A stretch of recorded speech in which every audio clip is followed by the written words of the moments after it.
Présentation de l'ouvrage de Jesse Penn-Lewis, L'âme et l'esprit. Lecture du chapitre 1er, ou du moins son début. L'âme et l'esprit, car la parole de Dieu est vivante et efficace et plus pénétrante qu'aucune épée à deux tranchants, elle atteint jusqu'au fond de l'âme et de l'esprit, des jointures et des moelles, et elle juge des pensées et des intentions du cœur. Hébreux 4, verset 12.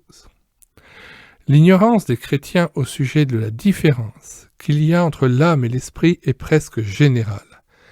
Et c'est là l'une des grandes causes de stagnation spirituelle chez beaucoup d'enfants de Dieu sincères et consacrés.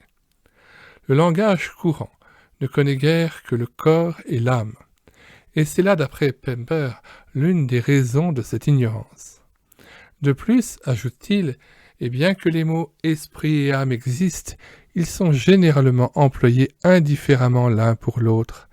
Enfin, pour ajouter au manque de clarté, nos versions rendent souvent l'adjectif du mot « âme » par « naturel » ou « animal », alors que le mot grec signifie « qui appartient à l'âme ». Il en résulte une confusion, et la triple nature de l'homme en est presque cachée, obscurcie.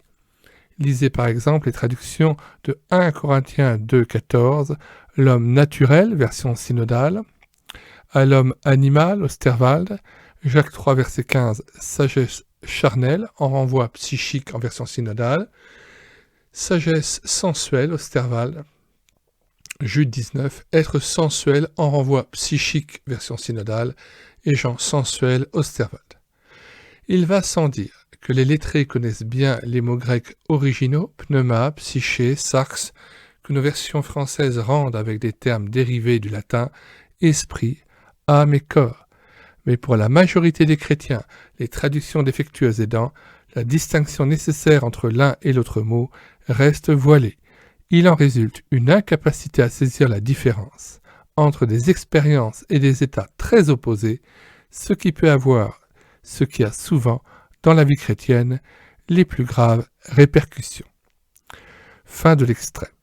Nous vous invitons à télécharger cet ouvrage, L'âme et l'esprit de Jesse Penn-Lewis, sur le site internet que nous avons créé, médiathèquechrétienne.fr.